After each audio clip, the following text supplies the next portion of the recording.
Well, we walked all the way down to the end where you can see this fence. Now all of this, they're these palms here, this like row of palms, they're planting them there. And this is all of this is, there.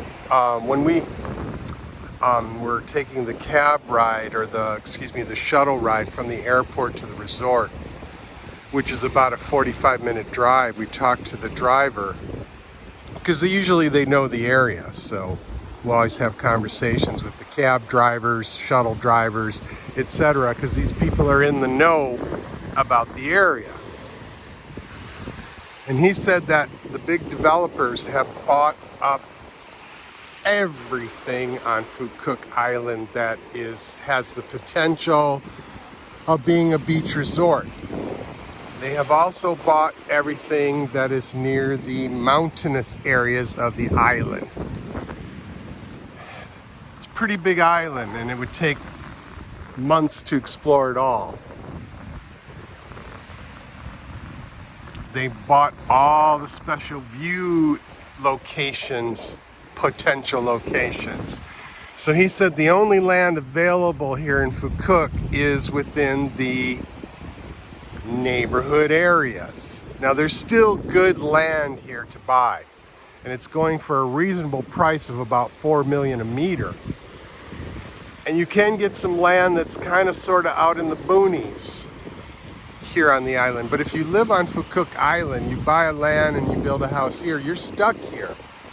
You have to fly to the mainland, and blah, blah, blah, and you know how that works. But the developers are bought up everything, and the Vietnamese government has allowed them to do so. Now, I believe you'll always be able to walk the coastline and the beach line wherever you wish to go, but it's just sad, they're not leaving any like little beach areas for the people. And you can see like back here on the other side of the fence where they haven't developed it yet, it's raw, it's almost like a jungle.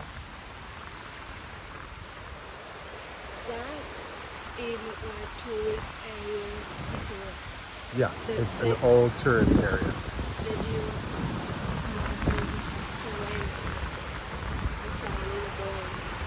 But look at these different trees, particularly on the other side of the fence. All this raw, I'm seeing a couple different species of palm and coconut trees, and then other kind of indigenous trees. It's a nice mix, but like back there it looks like jungle. Out here it looks very rustic and very natural. Trees almost to the edge of the point of the ocean there. Now, my wife took a peek around here. She said it looks like an older tourist area where back in the day, before all the super development, super 5-star,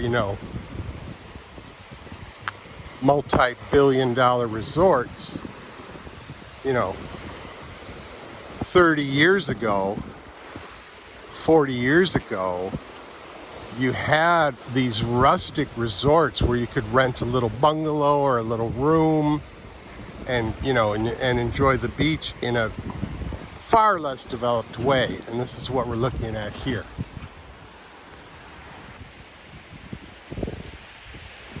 So those two buildings are probably 30 or 40 years old. But this is how you would vacation back in the day.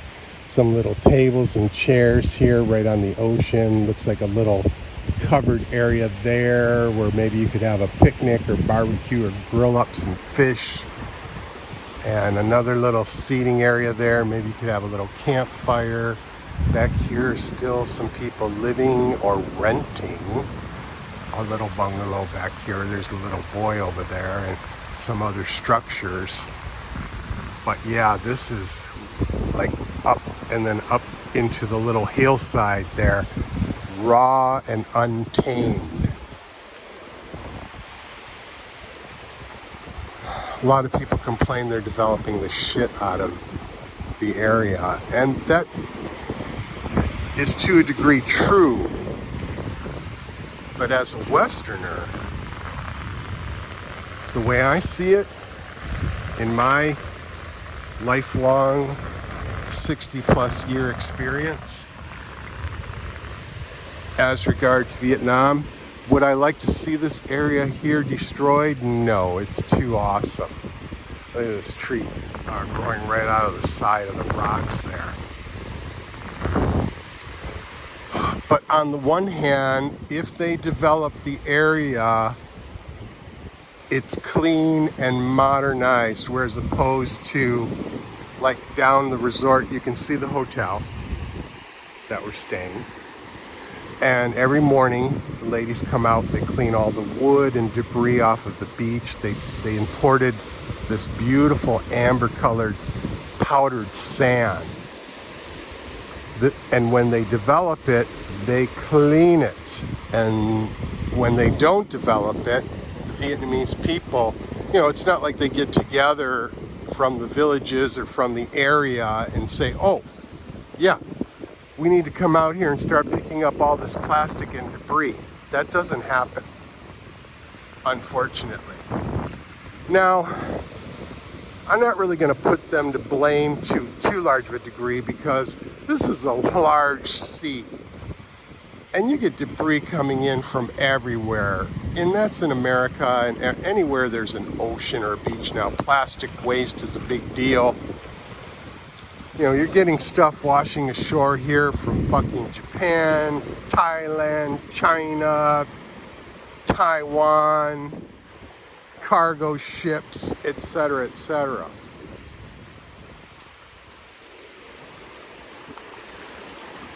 It is beautiful, eh?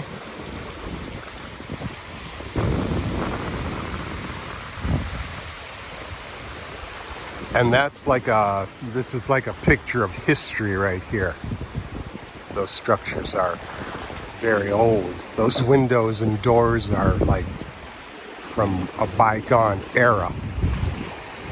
And then I'm gonna zoom in, and my wife's laughing at me because she's like, Cambodia, Cambodia, Cambodia. I keep talking about Cambodia, but I think it's interesting that you can see another nation, you know, across the way there.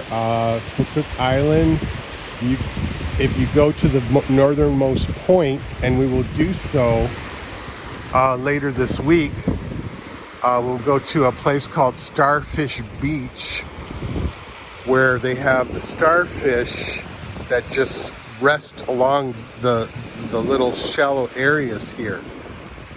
And over there, they have several seafood restaurants that are built out onto like pier-like structures, and delicious seafood. We will go there, and that's one of the northernmost points, and you could practically throw a stone from there across to Cambodia. You could certainly swim, if you're a decent swimmer, to Cambodia and back from that area. Anyway, I wanted to do another quick short video just to show you this beautiful rustic part here. I don't know if they're going to develop back there. They're certainly developing here next to our hotel, or our resort rather. Some more resorts down there, of course. And Grand World juts out to the ocean.